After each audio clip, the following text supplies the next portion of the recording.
everyone, welcome back to the channel, and today we're going to be discussing how to get started making your own custom action figures. This is in response to a question I got from YT Refugee in a previous video about how to get started making your own custom figures. So I guess the most important thing is going to be deciding what character it is that you want to make. That's going to determine a lot. For example, if this is a character that's only existed in book form and there's only a written description about it, you have a lot of freedom in how you can proceed in creating this. If it's a character that's been in a comic book, you might have a little bit more restrictions because it's going to have more of an established look if that's what you're going for. If it's a character that's been depicted by an actor on film, for example, Daredevil. Okay, if I want to make a Daredevil figure, I have to decide whether or not I want to use a Ben Affleck head or maybe a Charlie Cox head, or I can go with the sideshow version, which created a whole new independent sculpt. A lot of factors go into this, like how unique do you want this custom? Do you want it to be a version of, say, a Charlie Cox Daredevil that's already been established, but you want to put your own tweaks on it? You can obviously do that. Do you want to create something that's completely new? And what is your skill set that's going to allow you to do these things? Now, if you start off with this, you can create anything that's the way you want it to be, but you do have to look at what you're capable of doing yourself and what you may have to contract out to someone or what you might be able to find in an existing form already. For example, I'm a big Captain America fan, and some of my favorite Captain America stories happened during World War II. One of my favorite teams was the Invaders. The Invaders were a team that was created in the 1970s, putting all of the Marvel World War II heroes together as if they had acted as a team back then. So I created my own original Human Torch figure, but I used a Ryan Gosling head. I saw the haircut on there. So you know what? That kind of looks retro, like a good World War II haircut, and this would be a believable custom. It didn't take a whole lot. I just picked a body. I got a tall body, kind of lean, and I made a red jumpsuit for him. I added a little bit of design elements here, like the lighter colored collar, the piping down there, and the wrist thingies there, because like the original Human Torch was basically just like he was wearing sort of like a red onesie, and no real boots, but like, and most of the time he was on fire, so it really didn't matter like what he looked like. But I knew for for myself, I wanted him to look sort of realistic, so I knew that I had to do something a little bit different. But I took an existing head that would serve the purpose for my needs. Another example of this is I made myself a Submariner figure. Now, I took a Sam Worthington head sculpt that was from Terminator Salvation. I added the widow's peak with some Sculpey and some pointed ears. I made a mold of it and cast it, so now I have my own 6-scale Submariner that's comic book accurate, or it will be once I add his ankle wings and his wrist bracelets. Think about like what you're actually capable of doing on your own. Myself, I'm a sculptor, so I'm capable of making a head sculpt, or I can do something and save myself some time. And if something is acceptable to me, I have no problem at all going that route. You can go on eBay, and another factor you want to look at is not only what you're capable of doing, but how much money do you have to spend on this. I've seen people spend well over $1,000 on a single custom figure. Now, personally, that's a little bit out of my price range, so I try to do as much as I can, as economically as I can, and still make it look good. So, for example, what I'm going to show today is a project that I'm working on. which comes from a Captain America figure, or Captain America character, an Invaders character called Union Jack. Now, Union Jack is was originally a World War I hero, and he comes out of retirement to help the invaders in World War II. The character's name is Lord Montgomery Falsworth, and he goes on several missions with the invaders. One of which is battling his own brother, who had been turned into a vampire and is now working with the Axis forces in the war, called Baron Blood. And during this battle, Baron Blood throws this boulder at him and crushes his legs, but he still managed to get defeated and so forth. But the original character was brought back again for World War II as Lord Falsworth's son Brian, who took up his father's mantle as the Union Jack. Now, this is how he looked in the first issue. This is Lord Falsworth. If we look, here is an image of the costume as it was originally made. On paper, this looks amazing. It's a really cool looking costume. However, you didn't see too many guys running around in spandex in World War II because spandex didn't exist yet. You're not going to find too many people running around in tights. One of the things I really liked about the Captain America characterization in the first Avenger was they took the outfit and they gave him the comic book accurate outfit in the movie, and it sort of showed how silly it looked in real life. So they gave him this more tactical uniform, which makes a lot of sense for this character.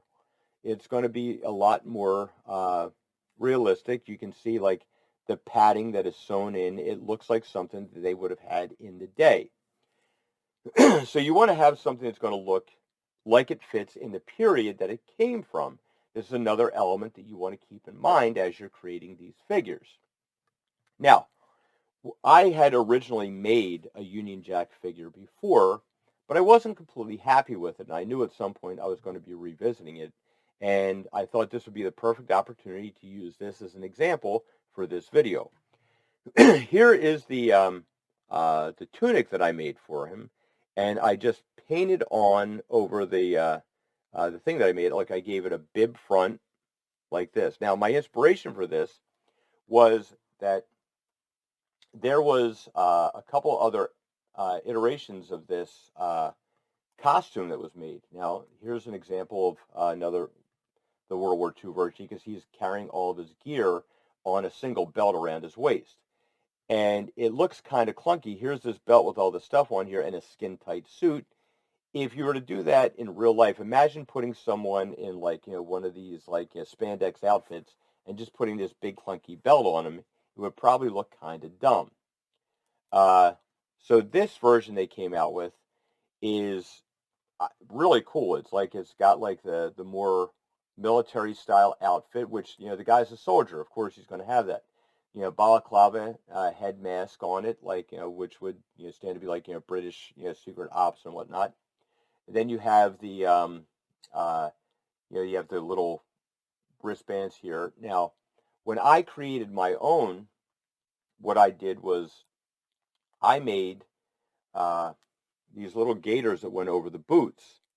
So you got the lace up thing with the little eyelets, and it went along with this. Now, this outfit that I did, I put this over black BDU, because basically he's a soldier, but he's representing Britain as he did this, which I thought the finished product looked okay, but at some point I knew I'd want to do something different. Now, this is the second version of the World War II Captain America costume that Hot Toys made. This is from the Golden Age Captain America from the Winter Soldier. Now, I like this one better because, number one, it's a larger body. This is a much larger figure than the first Avenger is. He's about 2 centimeters higher and Captain America is supposed to be taller than, like, he's supposed to be a 6'2". So I wanted the taller body. But more importantly, the articulation in the body got lost because the original suit was very restrictive. Now you can see what they did here is they created this sort of like vest effect. So now you can get more articulation and movement within the arms and giving you your posability options expanding outward. So I decided I was going to do something similar with my own figure. Now, I did run into a problem with this because even though I was using a muscular body, the shoulders didn't really pop like I wanted them to. So I knew this was going to be a problem going forward in my next version of this. So again, this goes into the things that you're capable of doing. If you're capable of sewing, which most people are capable of sewing if they actually apply themselves and learn how to do this, it's really not that hard. It does take practice, though, and it can take some time to get you to where you want. However, if you can do this, you can save yourself a lot of money by doing it yourself. It gives you a great deal of satisfaction, with just the idea that, like, you are capable of doing this, but you have to apply yourself to it. If you can't do that, there are other options out there for you. There are a couple places on Facebook. They have online stores like Gwiz Customs or HDH Corner that do custom tailoring, and the stuff that they make is phenomenal. It's absolutely Hot Toys quality, if not better. And I think you'll find if that's the route you want to go, you'll be extremely satisfied. But again, it is pricey. Like, you can really run a tab up with doing this. Now, myself, I can sculpt. So what I'm going to do with my Union Jack figure is I'm going to sculpt the head with a balaclava mask on it, with the wrinkles and stuff in there. Then I just have to, like, put some, paint it up and after it's cast and use that for the head. I will have to purchase some gloved hands and some World War II combat boots. And I'm looking for a pair of World War II British paratrooper boots that will go along well. I have made this holster set up. So he's got his gun and he has his knife that he carries with him. But he doesn't have the pouches, so I might actually end up looking to get into that, maybe adding a few things there. What I will do with this is I'm going to add some shoulder pads to it to really bulk out those shoulders, because, as I said, it looked a little bit disappointing because he didn't really look muscular in this kind of bulky costume. So that's my plan on what I'm doing with this. So when you're starting off making your own figure, decide, number one, what it is that you're going to make, what character. What do you need to do it? Are you willing to, do you want to make a custom head sculpt on your own, or is something pre-existing good enough? Like, for an example, there's a hero from World War II with Marvel called Miss America, and the character Madeline Joyce had electrical powers and she could fly. And I took an Angelina Jolie head sculpt and I created my own Miss America action figure from World War II. And that's an option for you, so that you don't necessarily have to go and spend a fortune getting someone to custom sculpt something for you, or try it yourself if you've never done that. The second thing is this is all part of seeing what your limitations are. Are you capable of creating these things, or do you need someone to do it for you, or can you buy it and kind of bash it up together and make your own version of this? And of course, all of these are perfectly acceptable because it's your shelf. You are the one who determines the reality of your collection. Don't let anybody ever tell you that your collection isn't worthy because it's not all store bought or whatever. A lot of times I've had people tell me that some of the things that I've made for them are their personal favorites within their collection because it was all custom made by hand and it's unique. So keep those things in mind. So my version of Union Jack is going to have a lot of elements to this Captain America figure, because again, it looks like it's of the time, and that's most important to me about what I want, is I want it to look like it fits in that universe. So the next video we're going to do is we're going to get into the idea of how to start working the clothing so that they fit. If you're going to buy an outfit, keep in mind that not all 1/6 scale clothing fits all 1/6 scale bodies. For example, Barbie is supposedly 6 scale. You will never get a pair of Barbie pants to fit on a Hot Toys body, or even, like ZY Toys or Kumik, because the hips are too wide. They look much more realistic in a body shape, and the hips are too wide, and the pants would never ever close. So you do have to keep some of this stuff in mind. Uh, you can you might be able to get lucky and find a pair that will fit just right for what you want. Sometimes it's going to be just maybe even a little bit cheaper to go the more expensive route in the beginning and buy something that you know is going to fit because it's tailor made for that figure. So that's why you have to decide what kind of body you're going to get. If you're making a female figure, it's even more difficult because things like, the height on the character, on the model, the breast size, things like that are all going to determine whether or not store-bought clothes are going to fit this. So you want to keep those things in mind. Another element is footwear. Footwear, like, you pretty much have to buy all the different kinds of clothes, and a lot of the boots that they make nowadays have like a peg attachment into them and don't necessarily slide the foot into, which I think is a lot better. And even best of all is like when they have a two-piece boot system so that the foot and the boot top are actually two separate pieces, and they will actually go together so you can articulate the ankle a little bit.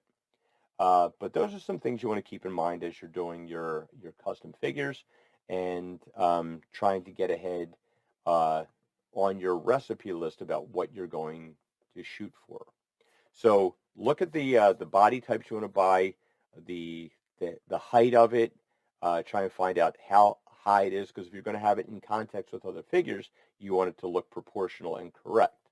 Um, Look at the outfit that you want to put on there, and again, evaluate your own skill set about what you're going to be able to create yourself and what you're going to have to contract out to someone or buy as a pre-existing item. Most importantly, I think it's very important for you to attempt things that you don't think you can do. Give it a try. The worst that can happen, you're just going to have to go back and do the thing you would have to do originally anyway, but at least you know that you've given it a shot and you have a starting point which you can go from. Like I said, the next thing we'll do is I'm going to order in a body, and I'll show you the difference, like, how sometimes like clothes will fit perfectly. Sometimes you can kind of model them after that, where you might have to make something completely unique. But that will be part two in this thing to make this come to life. But that should give you a good starting point about where to go to. Like, pick out your character, pick out what head sculpt you're going to use for it, like whether or not it resembles someone that's already been sculpted by someone else that you can buy as a pre-existing head. Uh, think of the outfit they're going to wear, whether or not you have to make it yourself or whether you're going to have it made for you. Uh, think about how it's going to look on an actual action figure instead of like tights, which might not look good for that particular character. It might not. It also has to exist in context in some cases. If, like, for example, I'm having an entire Invaders shelf, I want to have it to have some kind of continuity so they all look realistic with it and of that period. Uh, those are some elements you want to keep in mind. You can spend an awful lot of money. You can spend a little bit of money. There are some things that you want to think about. Like, most people will tell you that this is the best body on the market. This is a Fison body, and it's got a steel skeleton, and it's capable of all kinds of positions, and it's very heavy. However, trying to slide clothes over a silicone body is very difficult. If you are having a figure that's going to be completely covered in clothes, it might not make sense for you to buy something like this that you're going to have to try and really work those clothes on and get this into position like that. Some people like it like that. Personally, I would rather go a little bit easier route so that even when you pose the figure, the fabric isn't getting caught up on that silicone body. Plus, you're spending an awful lot of money for uh, a body with no exposed joints, and you're covering it all up. That doesn't really make sense to me. but you have a lot of options about what kind of bodies you want to buy. Like you search around on eBay, look around at places like Giant Toy, and you'll see a lot of their options for customized bodies that you can do. But that's my advice as far as like getting started on what kind of character you want to create, what kind of figure you want to create of a certain character.